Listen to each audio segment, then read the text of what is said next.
In this video, I'll show you how you can save as a PDF file in Canva. Now this is really simple, guys. You just want to have whichever file that you want to save. Click on the share button here in the top right corner, and once you click on that, there will be a download button. So press on the download, and in here you have the options.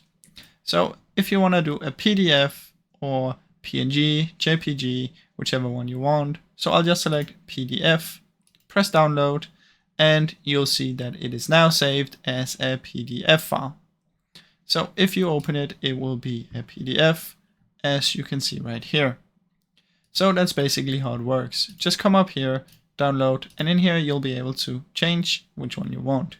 You can also choose a PDF print if you want to print it, and that's how it works.